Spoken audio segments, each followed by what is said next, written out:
자, 17 견성입니다. 견성 236쪽입니다. 예. 예, 펴셨죠? 236쪽. 자, 모든 경서 및 문자와 소성, 대성과 12부 경전이 다 사람으로 인하여 있게 되었으니, 그렇죠. 부처님의 모든 경전과 또 문자와 소성, 대성 경전과 12가지로 구분되어 있는 경전이 다 사람으로 인하여 있게 되었으니 236쪽입니다. 지혜의 성품으로 인하여 능히 세운 것이다. 만약 내가 없으면 지혜 있는 사람과 모든 만법이 본래 없을 것이다. 그렇죠. 내가 없으면 이 세상이 그렇잖아요. 아무것도 없을 것이죠. 그러므로 만법이 본래 사람으로 말미암아 일어난 것이요. 이제 만법은 제가 말씀드렸죠. 불교에서는 만법이 만물을 만법이라고도 같이 쓴다 그랬습니다. 만법을 왜 같이 쓰느냐 하는 건 아시죠? 만물이 전부 연기로 이루어져 있기 때문에, 그죠? 만물이든 만법이든 하나이다, 그죠? 만법이 본래 사람으로 말미암아 일어난 것이요, 모든 경서도 사람으로 말미암아 있음을 설한 것임을 알아야 한다. 이제 있다 없다 할 때 있다고 설한 것임을 알아야 한다. 사람 가운데에는 어리석은 이도 있고 지혜로운 이도 있다. 어리석으면 소인이 되고 지혜로우면 대인이 된다. 여러분들은 대인이에요, 소인이에요? 어리석어요? 겸손해서 사시는 말씀이죠. 그래서 우리 불교 인재원의 음상호 이사장님이 계신데, 그분이 이제 인천에 농첨가물 도매시장 지분을 4분의 1을 25%를 가지고 있는데, 그 회사 이름이 대인농상이에요. 대인농산이에요.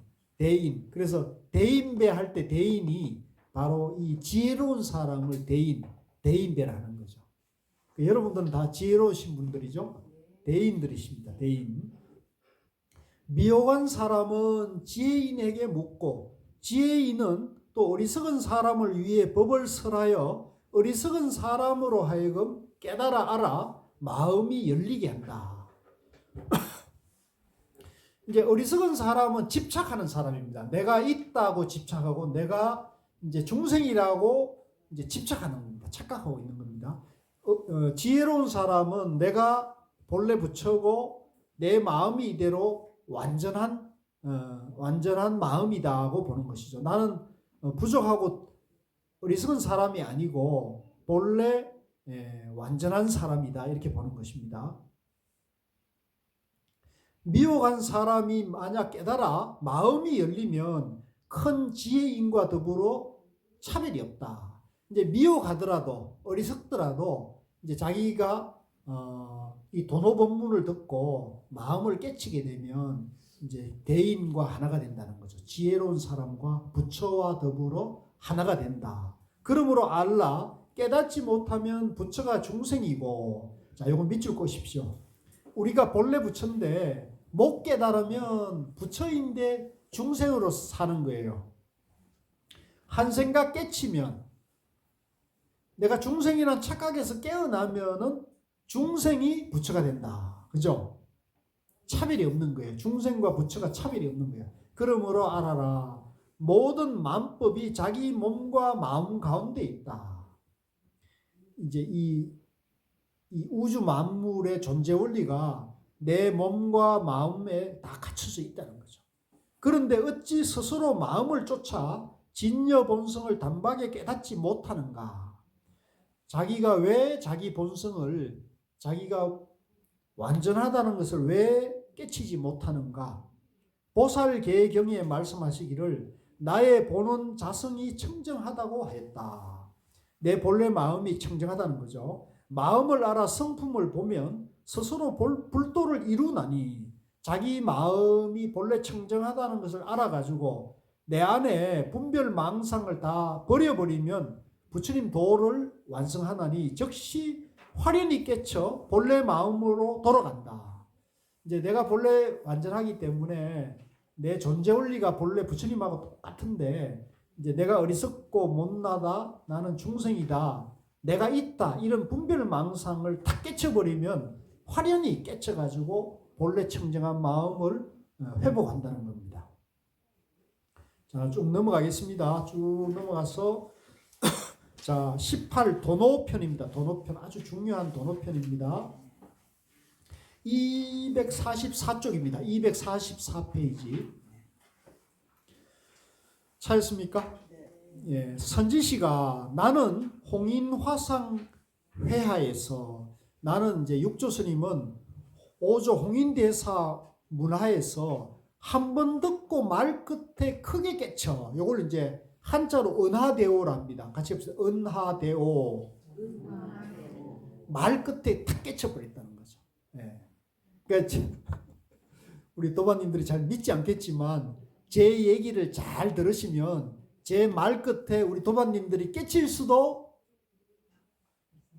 있을 수도 있고 없을 수도 있는데, 만약에 여러분들이 제 말 끝에 깨치면 그걸 은하대오라는 거죠. 말씀 은자. 언이죠.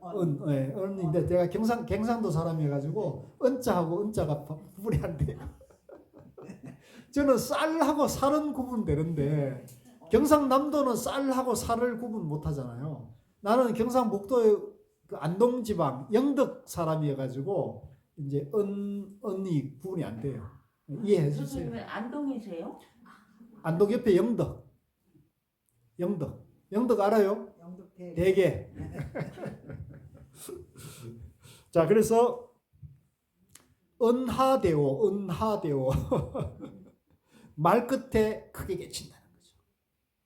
그러므로 자기가 이 가르침의 법을 뒷세상에 유행시켜 도를 이루는 이로 하여금 지혜를 단박에 깨달아 각자 스스로 마음을 보아 자기 성품을 단박에 깨닫게 하련다.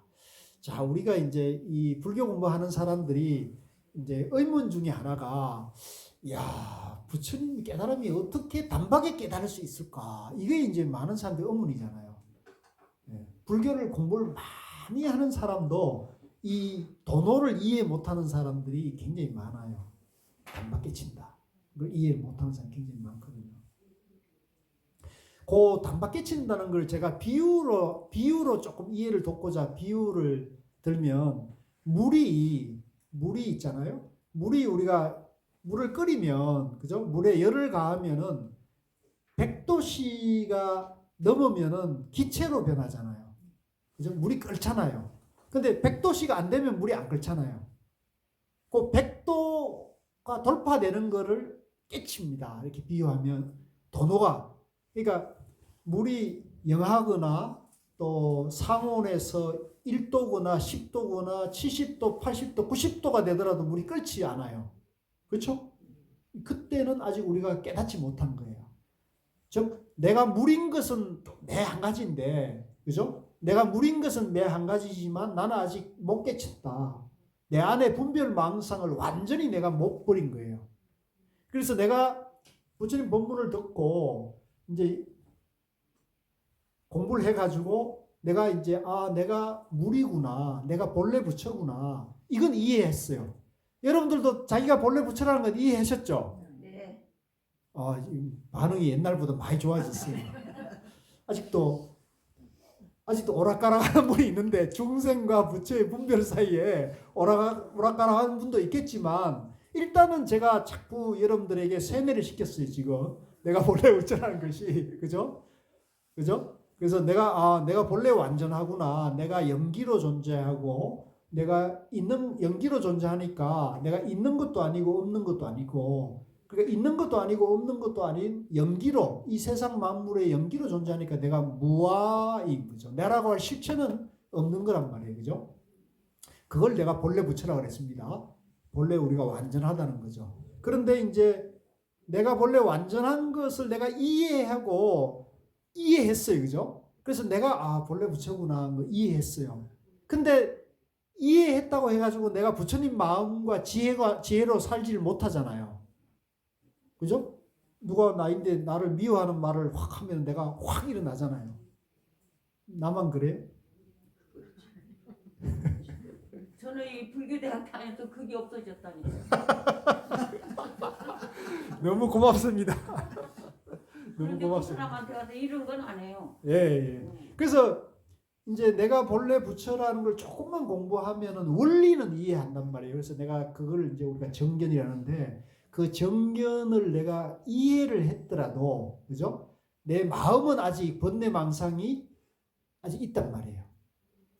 없어요?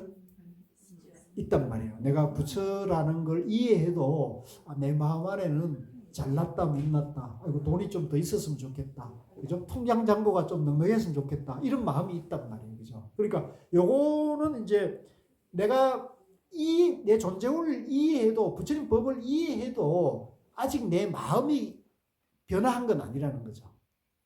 그래서 우리가 이제 참선도 하고 염불도 하고 윗바사나도 하는 거거든요. 그래서 경전만 봐서는 안 돼요. 이제 마음을 그렇게 바꿔 나가야 되는데 수행을 해야 되는데 물론 경전 보는 것도 수행입니다. 수행인데 이제 마음을 바꿔 나가는 참선을 하면은 여기 빨라요. 그래가지고 아까 제가 물을 이제 온도를 가하면은 이제 99도까지나 1도나 영하는 똑같은 거잖아요. 그거는 이제 우리가 못 깨친 거예요. 아직 내 존재 원리는 물인 건 내가 알지만은 그죠? 아직 내가 깨달음의 번뇌망상을 아직 다 못 비운 거예요. 그래서 우리가 이제 비유하자면 내가 내 마음에 깨달음의 지수가 이제 1%, 10%, 30%, 50%, 99%를 가도 나는 깨친 거예요. 못 깨쳤어요. 아직 못 깨쳤단 말이에요. 그죠? 마지막 100%가 딱 될 때 내 안에 번뇌망상, 욕망과 화와 어리석음이 완전히 없어졌을 때를 우리가 백도시가 되는 거예요. 그 순간을 도노라 하는 거예요. 이해되죠? 그래서 우리가 깨달음을 그러면 그 백도시 도노 단박 깨치는 그 순간 안 되면 어떻게 되느냐? 내 자성이 내 성품이 본래 부처인 건 똑같지만은 나는 아직 그걸 정득을 못한 거죠. 깨치지를 못한 거죠.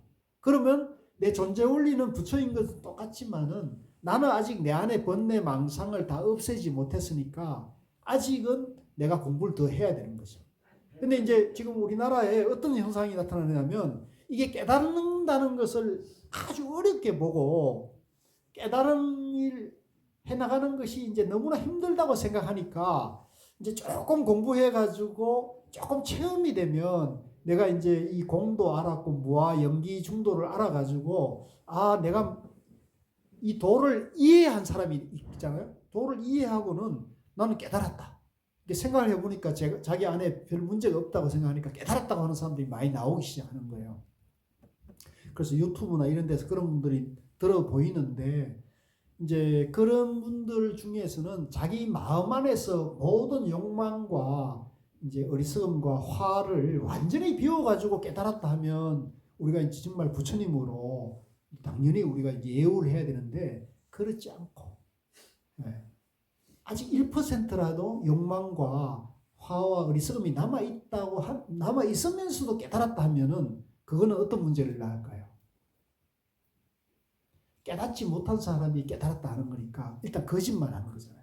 근데 이 거짓말을 부처님께서는 뭐라 그랬냐면 무상정등각이라는 깨달음의 기준을 명확히 해서 모든 사람이 깨달음을 통해서 생사윤회의 고통에서 해탈하기 위해서는 깨달음으로 가야 된다고 부처님 말씀하시고 깨달음의 기준을 명확히 해놔야 중생이 고통에서 해탈의 길을 알고 불교의 가치를 아는 거잖아요.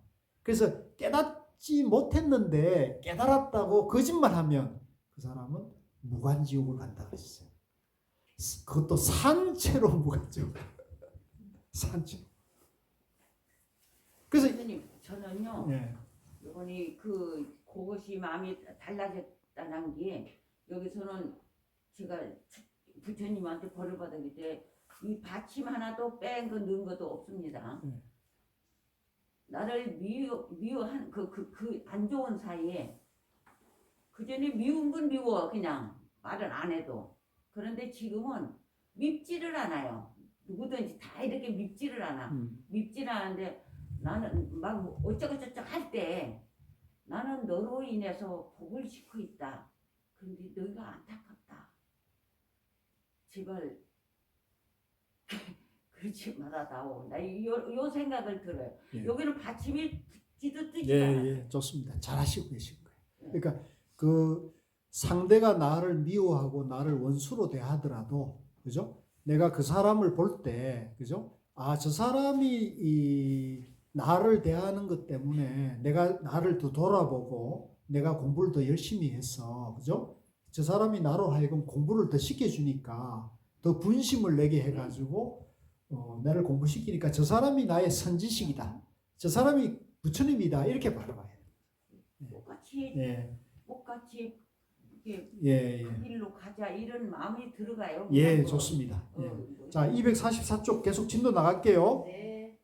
도노가 이제 좀 이해되시죠? 네. 마지막에 탁고 착각이 완전히 끝나는 때, 이제 부처님 지혜가 열릴 때, 완전히 열릴 때, 그 순간은 찰나간에 온단 말이에요. 찰나간에. 단박에 끝나는 거죠. 그래서 그걸 도노라 그런다. 자, 그러므로 3세의 모든 부처님과 12비 운전이 사람의 성품 가운데 본래 스스로 갖춰져 있다고 말할지라도 능히 자기 성품을 깨닫지 못하면 모름지기 선지식의 지도를 받아 자기 성품을 보라. 그러니까 내가 본래 부처인 것은 같은데 이 안에 번뇌가 아직 남아있으면 선지식의 지도와 법문을 들어가지고 자기 성품을 보란 말이에요.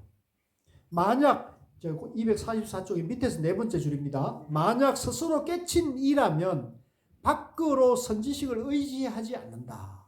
선지식을 밖으로 구하여 해탈 얻기를 바란다면 그릇된 것이다. 그러니까 내가 깨닫기를 원한다면 밖에 의지해서 깨달으면 이거는 깨달을 수가 없어요. 밖에 법문을 듣고 내 마음을 깨쳐, 내 마음을 봐야 된다는 거죠. 자기 내면을 봐야 된다는 거예요. 아시겠어요? 자기 마음 안에 선지식을 알면 곧 해탈을 얻는다. 아, 요거 밑줄 것입시오. 고스님께서 저보고 늘 자기 마음의 선지식을 보라고 그랬어요. 자기 마음의 선지식. 그래서 자기 마음의 선지식이 이제 정견이라고 그러셨어요. 정견. 그러니까 우리 도반님들도 이 육조단경, 금강경 공부를 통해 가지고 자기 마음의 선지식, 정견을 빨리 찾으셔야 돼요. 여러분들은 다 세우셨죠? 만약 자기 마음이 삿되고 미혹하여 망념으로 전도되면 밖에 선지식이 가르쳐 주어도 스스로 깨치지 못한다. 이제 내 마음이 삿되고 내 마음에서 바른 안목을, 내 마음의 지혜를 밝히지 못하면 바깥에서 아무리 천하에 살아있는 부처님이 와도 내가 그분의 말씀을 믿지 않고 의심을 하게 되는 거죠. 그래서 항상 자기 마음을 밝히는 것이 우선이고 근본이 되어야 된다. 마땅히 반야로 보고 비춤을 일으키라. 항상 지혜로 보고, 그죠? 밝게 보라는 거죠. 찰나간의 망념이 다 없어질 것이니 이것이 곧 자기의 참 선지식이다. 이제 번뇌망상은 찰나간에 없어지는 것이지 점점점 없어지는 게 아니에요. 물이 99도에서 100도는 찰나간에 일어나는 것이거든요. 그러면 그 안에 99도까지 그 사이는 뭐냐? 아직 망념을 다 없애지 못한 거예요. 그러니까 아직 깨치질 못하고 있죠. 한번 깨치면 곧 부처를 안다. 99도에서 100도가 되면 이제 질적 전환이 일어나는 거죠. 질적 전환이. 그러니까 그걸 우리가 도노로 한다. 요 얼마 전에 어떤 스님 유튜브를 보니까 그 도노 점수와 도노 돈수를 천동설과 지동설의 차이로 설명을 하대요. 우리가 과거에 모를 때는 우리가 자기가 이 지구와 우주의 본질, 진리를 모를 때는 옛날에 우리가 지구를 중심으로 해서 저 해와 달이 돈다고 봤잖아요. 태양이 돈다고 봤잖아요. 그죠? 근데 지금은 어떻게 됐어요? 과학적으로 밝혀진 게 뭐예요? 지구가 돌면서 태양을 중심으로 도는 것이잖아요. 그죠? 그러니까 요 차이를 아시겠죠? 그러니까 우리가 도노 점수는 뭐냐면은 이제 천동설이에요. 천동설로 자기를 아는 거죠. 근데 그거는 이제 뭐 그것도 내가 보니까 그 비유는 잘못된 것 같네.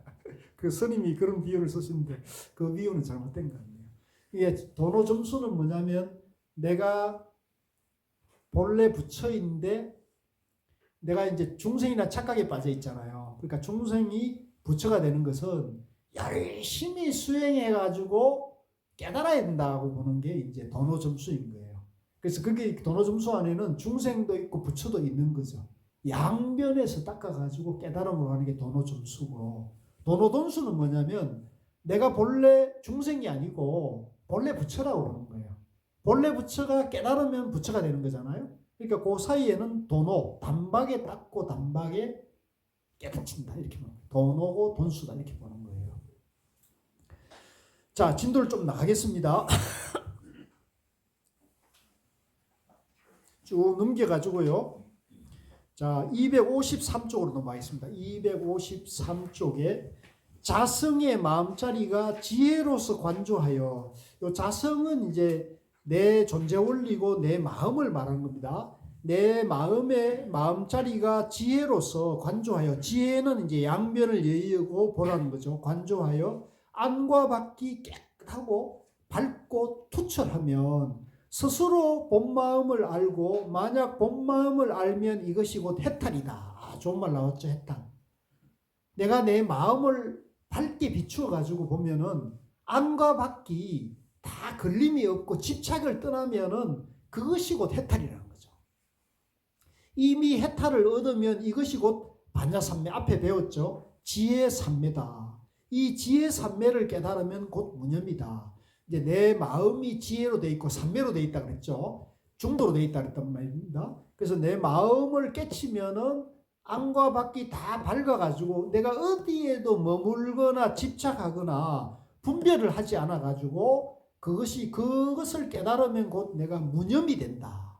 번뇌가 완전히 없어지게 된다는 거죠. 자, 그 넷째 줄에 무념이란 무엇인가? 제가 이제 앞에 무념을 없는 생각이라고 표현한다고 그랬죠. 번역한다고 그랬죠. 없는 생각. 무념법이란 모든 법을 보되 그 모든 법에 집착하지 않으며 모든 곳에 두루하되 모든 곳에 집착하지 않고 항상 자성은 청정해서 여섯 도적으로 하여금 여섯 문으로 쫓아나가 육진 중에 있더라도 여의지도 않고 물들지도 않아 오고 가는데 자유로운 것이다. 여기 여섯 도적이 나오는데 여섯 도적이 뭔지 아시는 분 있어요? 여섯 도적. 그렇죠. 네. 박수 한번 쳐주십시오. 네. 네. 여섯 도적은 이제 우리 눈, 귀, 코, 혀, 이 몸뚱이, 그 다음에 마음을 말한 거예요. 안입이 설신의. 요 여섯 가지가 우리가 보죠. 좋은 거 보고 좋은 냄새 맡고 좋은 거 맛보는 걸 좋아하잖아요.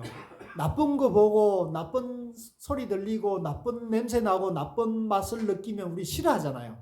이렇게 좋다 나쁘다 이렇게 분별이 일어나는 게 이 여섯 가지 육문에서 일어나는 거예요. 이걸 이제 여기에 우리 마음이 뺏기게 되면, 여기에 우리가 집착하게 되면 요 여섯 가지 도적이 되어버린다는 거죠.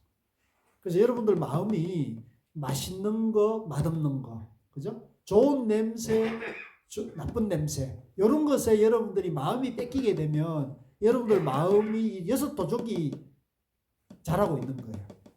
그러면 마음이 도둑놈이 들어와 살게 되는 거고, 그걸 이제 쫓아내야 돼요. 그걸 비워버리면, 그런 분별을 넣어버리면 내가 내 마음의 주인이 돼가지고 자유자재해요.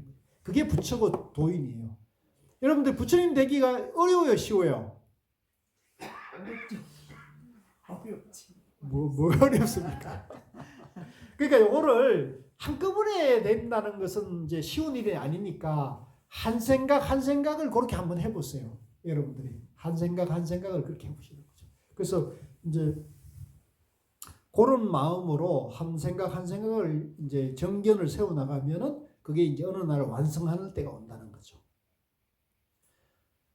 여섯 도적으로 하여금 여섯 문으로 쫓아나가 육진 중에 있더라도 여의지도 않고 물들지도 않아 오고 가는데 자유자재한 것이다. 이는 곧 반야삼매며 자재해탈이니 무념행위라 한다. 온갖 사물을 생각하지 않음으로써 항상 생각이 끊어지게 하지 말라. 이제 내가 자꾸 이제 좋은 거 나쁜 거에 물들고 분별하니까 아예 그러면 생각을 딱 멈춰 가지고 경계를 딱 차단해 버린 것이 깨달음이 아니냐, 반야가 아니냐, 그런데 그러면 안 된다는 거죠. 그거는 뭐냐면 모든 경계를 다 버리는 것이거든요. 그러면 그것은 이제 또 그것 자체가 장애가 되고 단절이 되잖아요. 근데 부처님의 깨달음 지혜는 자유자재해야 돼요. 안과 밖에 머물지 않고 어떤 것도 집착을 떠나가지고 완전히 왔다 갔다 할 수 있어야 되는데 어느 것을 막아가지고 단절시키면 이제 그것은 이제 한 생각이 끊어지게 하지 말라. 이것은 곧 법의 묶임이니 이제 속박이 되는 거죠. 바로 변견이란다. 같이 봅시다. 변견. 내가 어디에 집착하거나 내 마음이 거기에 머물러 있으면 변견이 되는 거예요. 그걸 놓아버리면 지혜. 무념법을 깨친 이는 모든 법을 다 통하며 무념법을 깨친 이는 모든 부처의 경계를 보며 무념돈법을 깨친 이는 부처님의 지위에 이른다. 이제 내가 나다 너다, 맛있다 맛없다, 깨달았다 미망이다는 그런 분별을 다 내려놓으면 곧 부처님 경계를 보며 부처님의 마음을 보고 내 마음의 모든 분별을 떠나면서 단박 깨치게 된다. 단박 깨치게 되면은 곧 부처라는 것이죠. 부처가 된다. 부처님 지위에 이른다. 그래서 제가 이제 혹시 여러분들이 이해를 돕기 위해 가지고 서양 소설에 보면 그리스인 조르바라는 그 소설이 있거든요. 혹시 보신 분이 있겠죠? 그리스인 조르바. 몰라요? 카잔차 키스라고 하는 유명한 그 소설가가 썼는데 저는 아주 좋아하는 소설이에요. 근데 보면 거기에 그 그리스인 조르바라는 주인공이 나와요. 근데 요 소설의 작가는 이제 자기 경험담을 썼는데 이 카잔차 키스가 불자예요. 부디스트예요. 근데 이제 그리스인인데 불교 공부를 상당히 깊이 해가지고 아주 이 그리스인 조르바라는 소설은 세계에 손꼽히는 아주 명작입니다. 그래서 대단한 소설인데 이 조르바라는 사람, 이 주인공이 모델이 누구냐면 선사예요. 선사. 자유인입니다. 자유인. 그러니까 영원한 대자유인이라는 깨달은 자를 얘기하는데 이 조르바가 어떤 것도 집착하지 않고 모든 것에 자유자재하는 거예요. 그래서 그러다 보니까 남봉꾼이기도 하고 춤도 잘 추고 음식도 뭐든지 가리지 않고 잘 먹고 완전히 일도 잘하고 이런 사람으로 나와요.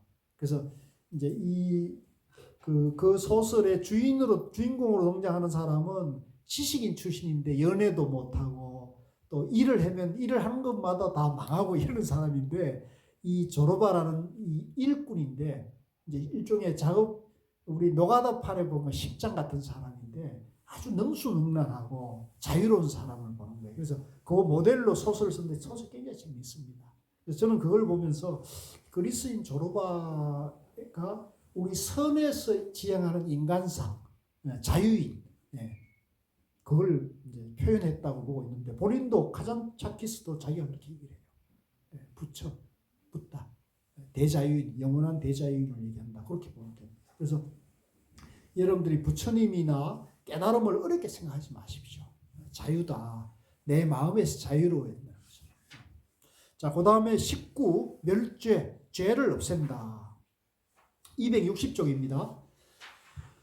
선지시가 후대에 나의 법을 얻은 사람은 항상 나의 법신이 너의 좌우를 떠나지 않음을 볼 것이다. 이제 깨달은 사람은 자기 몸이 부처님 몸하고 하나이기 때문에 부처님이 항상 나하고 함께 하는 거예요.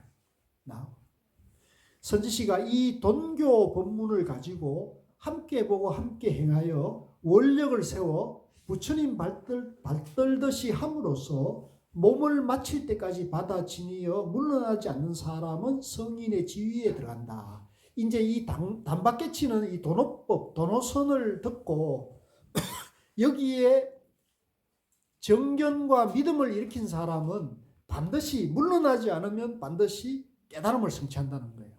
우리 손흥민, 황희찬이처럼 끝까지 포기하지 않으면 골을 넣을 수가 있다는 거예요. 아시겠죠? 그러니까 여러분들 포기하면 안 돼요. 포기하면 깨달을 수 없어요. 영원히 깨달을 수 없어요. 포기하지 말고 내가 꼭 영원히 행복하고 영원히 자유를 향해 가겠다 하는 마음을 내면은 이제 부처님 성인의 지위에 들어간다. 그러나 전하고 받을 때 예로부터 지금까지 말없이 저 법을 부촉해 대서원을 세워 보리에서 물러나지 않으면 곧 모름지기 분부한 것이다. 만약 견해가 같지 않거나 뜻과 원력이 없으면 가는 곳마다 망령되이 선전하여 저 앞사람을 손상하지 말라.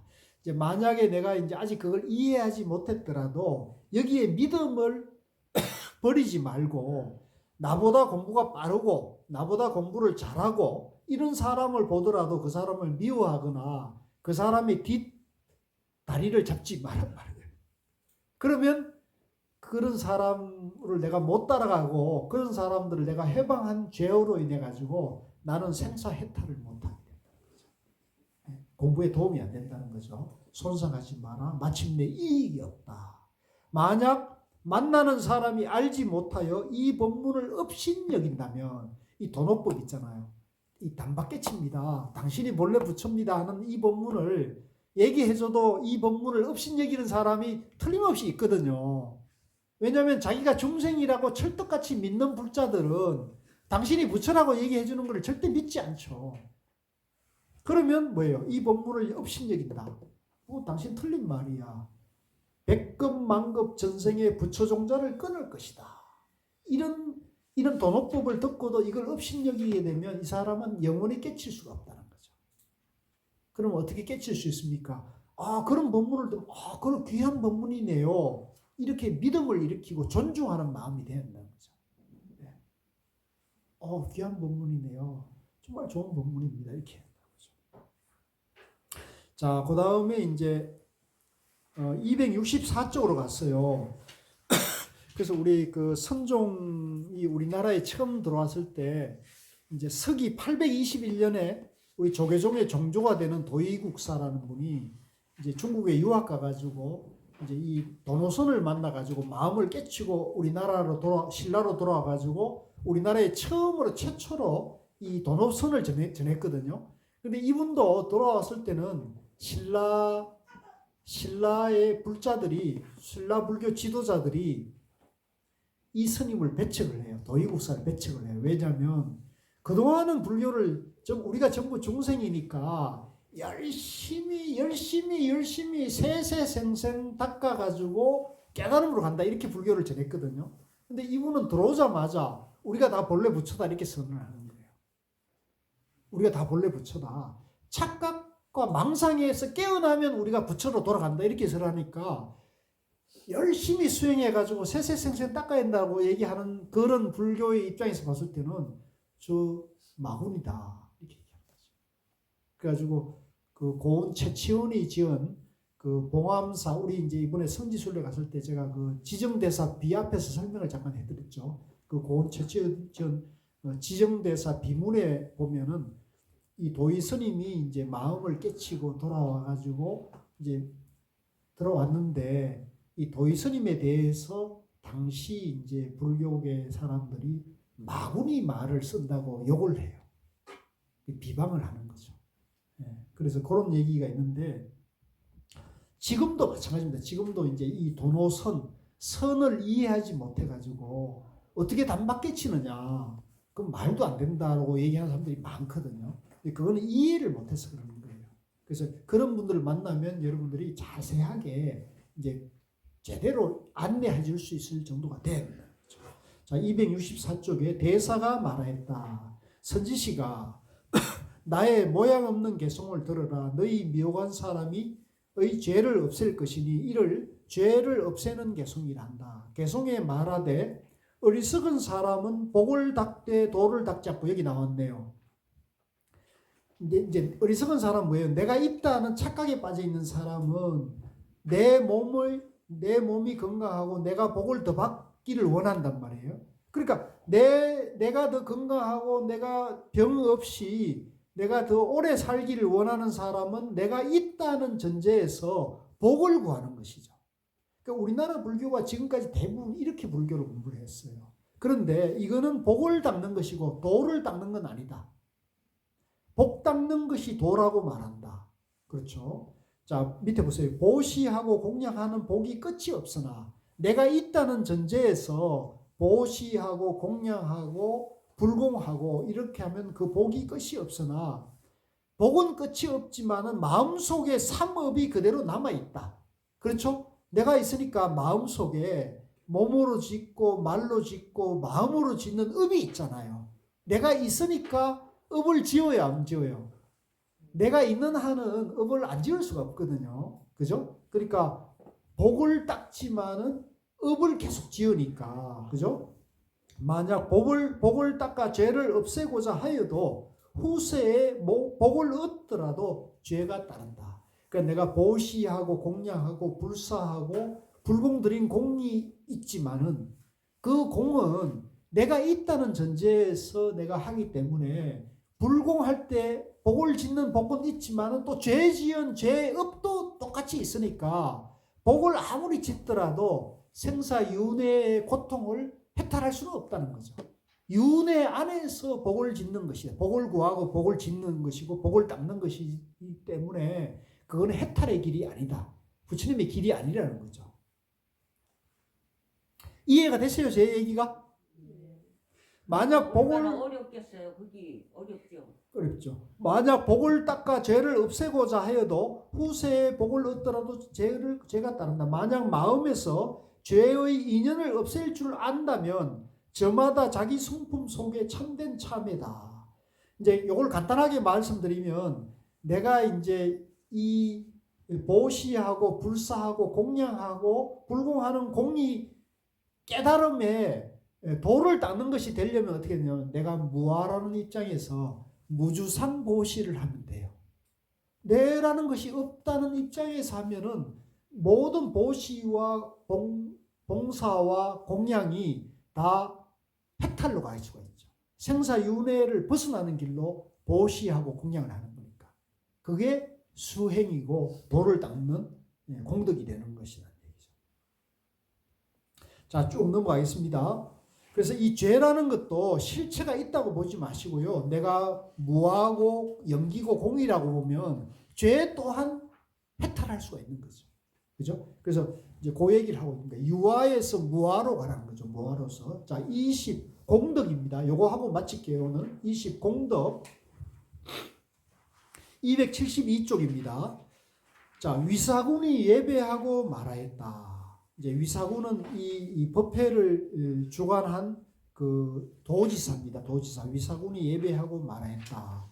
큰 스님의 설법은 실로 불가사의합니다. 제자가 일찍이 조그마한 의심이 있어 큰 스님께 묻고자 하오니 바라건대 대자대비로 제자를 위해 말씀해 주소서. 육조 스님이 말하였다. 의심이 있거든 물어라. 어찌 두 번, 세 번 말할 것인가? 위사군이 여쭈었다. 큰 스님께서 선하신 법은 서쪽 나라에서 오신 제1조 달마대사의 종지가 아닙니까? 육조 스님이 말하였다. 그렇다. 위사군이 말하였다. 제자가 듣자오니 달마대사께서 양무제를 교화하실 때 양무제가 짐이 한평생 절을 짓고 보시하며 공양을 올렸는데 공덕이 어떻습니까? 하고 묻자 달마대사께서 공덕이 없습니다 하셨으니 무제는 불쾌하게 여겨 마침내 달마대사를 나라 밖으로 내보냈다 하니 이 말을 알지 못하겠습니다. 왜 그랬는지 이해할 수가 없습니다. 왜 달마대사는 공덕이 없다고 했습니까? 이렇게 묻는 거죠. 여러분들도 잘 이해가 안 되죠? 그래서 이 양나라 무제는요, 불교 역사에서 가장 큰 불사의 공덕을 지은 분이에요.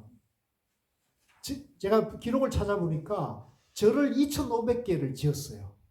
그러니까 절을 2,500개를 지었으니까 절마다 법당을 세우고 부처님을 모시고 그 앞에 탑을 쌓고 스님을 모셔가지고 보시와 공양을 끝없이 했거든요.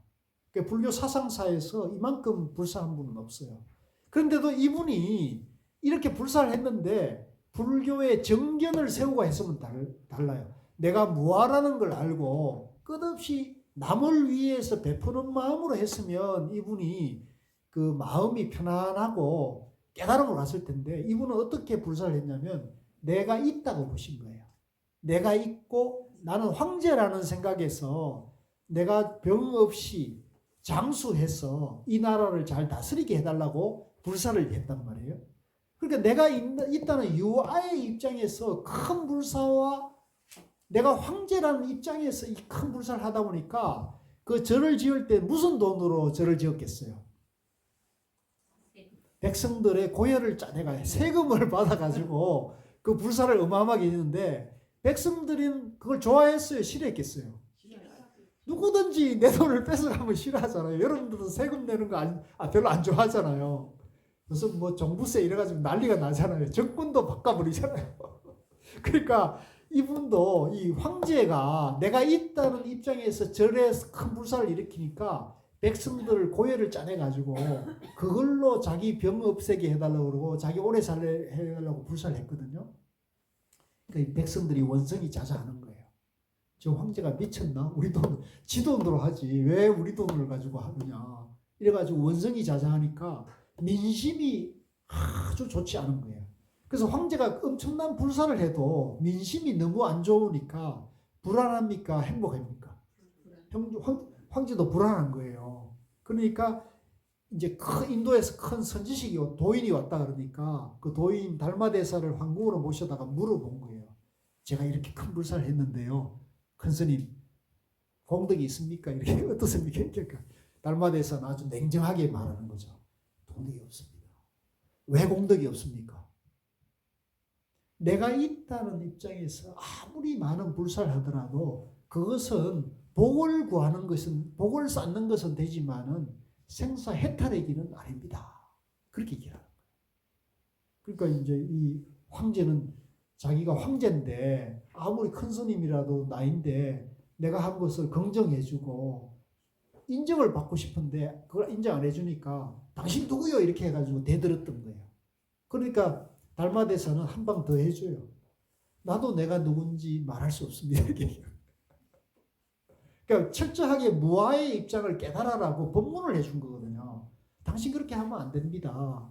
그렇게 하면 양변에서 업을 짓는 것입니다. 이렇게 얘기해준 건데도 못 알아듣으니까 마지막으로 달마대사가 나도 내가 누구라고 말할 수 없습니다. 이렇게 얘기하는 거죠.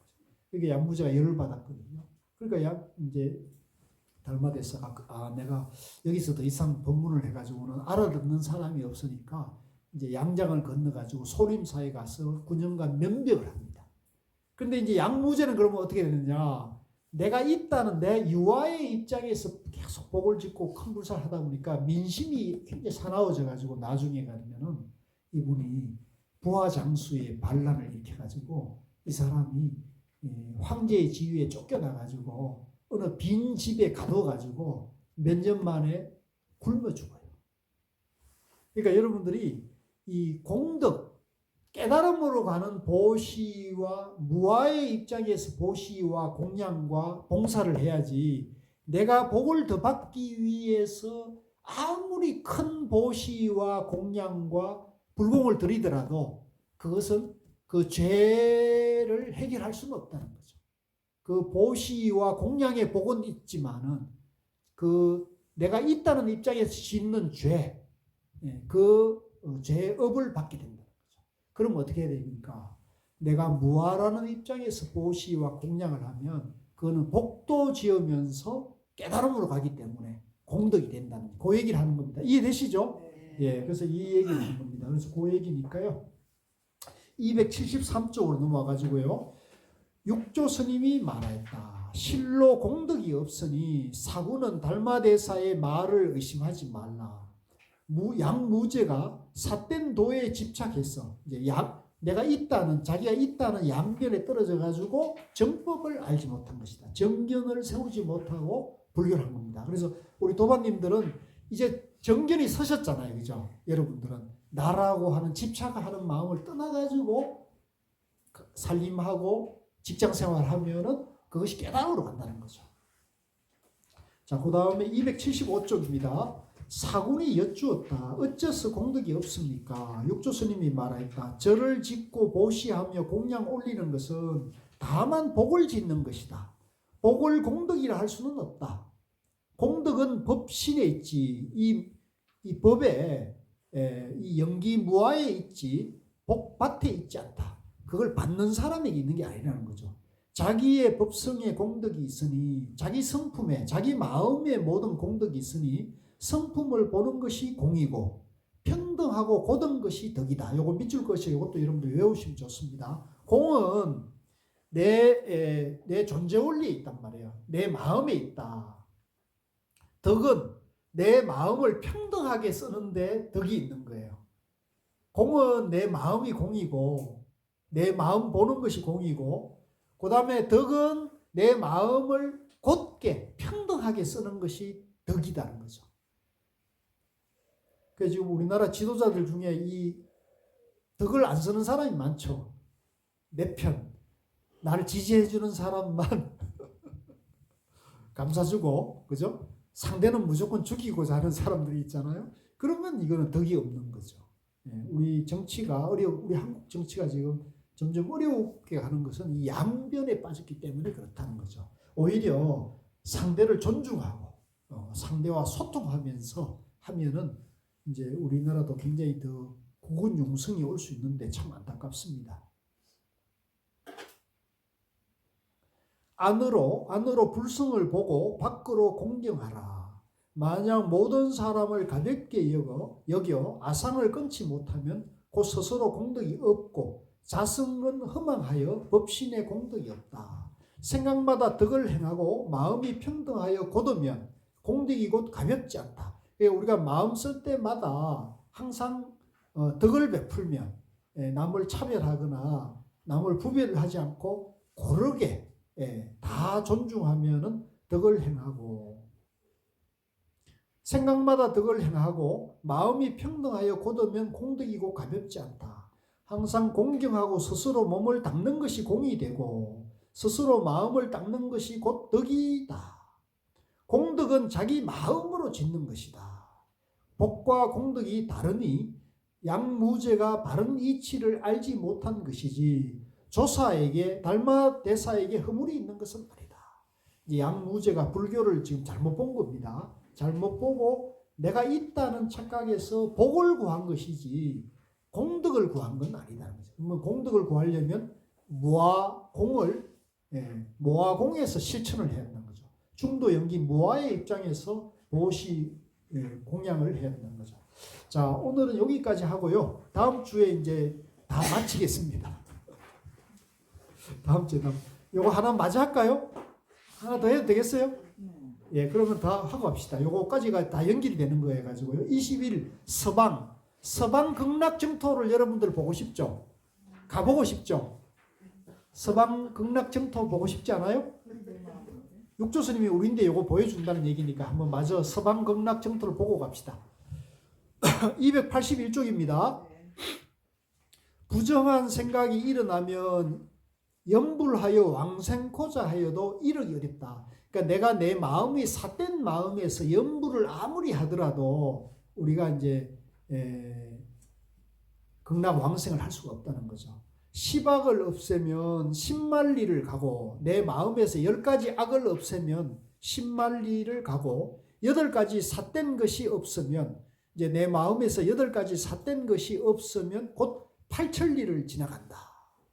다만 곧은 마음을 행하면 이제 정견입니다. 정견을 행하면은 도달하는 것이 손가락 튕기는 것 같다. 내가 내 마음에서 지혜를 일으키면, 내 마음에서 양변을 떠나면, 정견을 일으키면 서방 가는 것이 손가락 튕기는 찰나간에 갈 수가 있다는 거죠. 사구나 단지 십선을 행하면 어찌 다시 왕생하기를 바랄 것이며 10악의 마음을 끊지 못하면 어느 부처님이 와서 맞이하겠느냐. 만약 남이 없는 돈업법을 깨달으면 서방을 찰나간에 볼 것이고 동교의 큰 가르침을 깨치지 못하면 염불하여도 왕생할 길이 머니 어찌 도달하겠는가.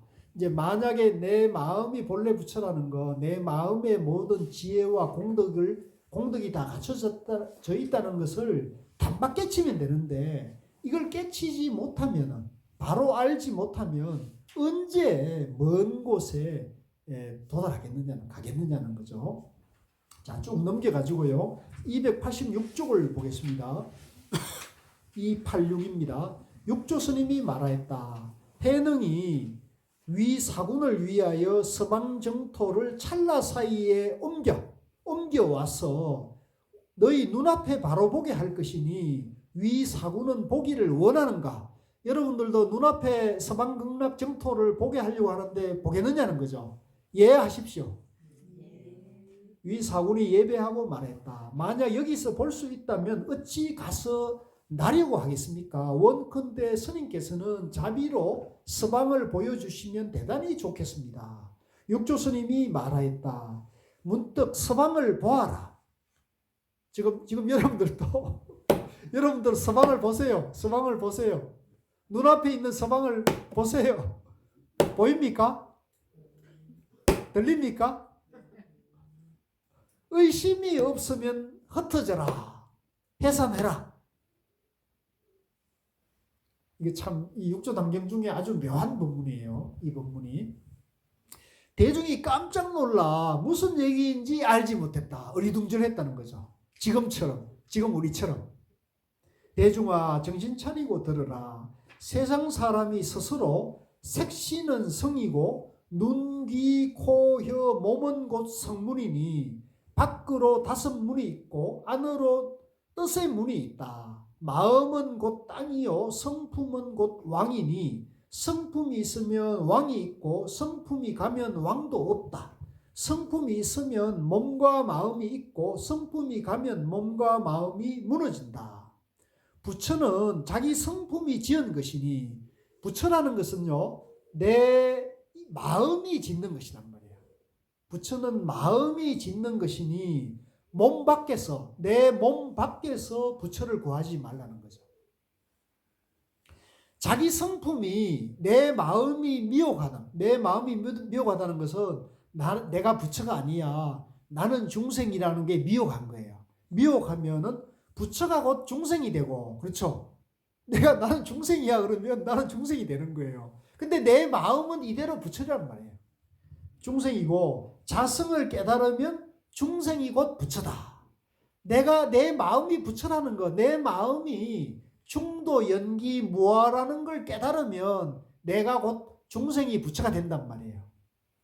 자비는 관음이고 내가 내 마음이 부처인 줄 알아가지고 자비를 쓰면 내가 관세음보살이고, 희사는 남을 돕고 그 다음에 온갖 욕망을 다 버리면 세지라하고 세상에 다 이르고, 그 다음에 스스로 청정함이 곧 석가모니 부처고, 평등하고 고듬이 미륵이고, 인하상은 수미삼이고, 이제 예를 들면 내가 사람이고 내가 있다는 상을 내면 수미상만큼 크고, 삿된 마음은 큰 바다며 삿된 마음에 집착하게 되면 큰 바다와 같이 어마어마하고, 번뇌는 파도고, 독한 마음은 악한 용이며 남을 해치는 용이고, 진로는 고기와 자라요. 이제 번뇌망상은 고기와 자라같이 이제 끝없이 자란다는 거죠. 허망함은 곧 귀신이며 삼독은 곧 지옥이 되고 어리석음은 곧 짐승이며 10가지 선은 천당이다. 인아상이 없으면 수미산이 저절로 무너지고, 내가 사람이고 내가 있다는 생각을 비워버리면 산과 같은 산이 그대로 무너져 버리고, 삿된 마음을 없으면 나다 너다는 분별을 떠나면은 바닷물이 말라져, 바다가 없어져 버리고, 번뇌가 없으면 파도가 사라지고, 독한 마음을 없애면 물고기와 용도 없어진다. 영기무아로 돌아간다는 거죠. 전부 실체가 없다는 거죠. 자, 쭉 넘겨가지고요. 여기서 보통 승리시키라고 많이 말씀하셨는데 여기서 대중이라고 하시거든요. 여기서 뭐 거기 또 뜻이 있겠죠. 예, 거기 또 뜻이 있겠죠. 그 이제 아마도 이제 지금 스스로를 중생이란 착각 속에 깊이 빠져 있으니까 여러 대중들은 들으시오 이런 얘기고, 이제 부처님 육조 스님이 이제 항상 법문을 듣는 사람을 이제 부처님 이제 선지식으로 하는데, 여기서는 이제 양변에서 얘기를 설하니까 그러니까 이제 대중은이라고 표현하신 것이고, 뭐 그거는 큰 의미를 부여할 건 없을 것 같아요. 그때 그 말씀을 그래 할 수 있잖아요. 292쪽으로 가겠습니다. 자기 마음의 땅 위에, 이제 우리 자기 마음에 자기 마음입니다. 우리 마음이에요. 우리 마음 위에 깨달음의 성품의 부처가 큰 지혜를 놔. 이제 내 마음에서 양변을 여의면 지혜가 나온다 그랬잖아요. 지혜를 놔. 그 지혜의 빛이 밝게 비추어 여섯 문, 이제 안이비 설신의 육근이 청정하게 되고, 욕계 여섯 하늘을 비추어 부수고, 그러니까 육근이 청정하면 바깥에 여섯 가지, 그죠? 또 비추고, 아래로 비추어 탐진치를 없애면 지옥이 일시에 사라지고, 안과 밖이 밝고 투철해가지고 투명해서 서방과 다르지 않다. 그러니까 내가 내 마음에서 욕망과 번뇌를 양변을 여의면은 이것이 전부 육근이 깨끗해가지고 내가 보고 듣고 행하는 모든 마음이 거기에 물들지 않으니까, 그죠? 안과 밖이 투명해가지고 서방과 동방이 멀지 않고 가까이 하나가 된다. 하나가 된다. 양변을 여의면 하나가 되는 거죠. 그러니 이 수행을 닦지 않고 어찌 저 언덕에 이르겠는가? 자기 마음에서 양변을 버리는 수행을 하지 않고 어찌 저 서방에 가서 나기를 원하느냐? 불가능한 얘기죠. 그러니까 마음을 닦으라는 얘기죠. 마음에서 삼독심을 버리고 양변을 비우라는 거죠. 법자 아래에서 설법을 듣고 찬탄하는 소리가 하늘에 사무쳤으니, 이제 이 법문을 듣고 감동해서 와, 우리 참 스님 대단한 법문을 하신다 이렇게 해서 응당 미혹한 사람도 문득 밝게 알았다. 사군이 예배하고 찬탄하여 말하였다. 훌륭하고 훌륭합니다. 널리 원하옵니. 법계의 중생으로 이 법을 들은 사람은 일시에 깨달아 알아지이다. 이렇게 하니까 너무 이제 찬탄하고 감동하는 법문을 말씀을 하는 거죠. 자, 오늘 여기까지 하고요. 다음 주에 이제 수행편부터 공부를 하겠습니다. 추운 날 공부하러 오셔가지고 고생이 많으셨습니다. 수고하셨습니다. 고맙습니다.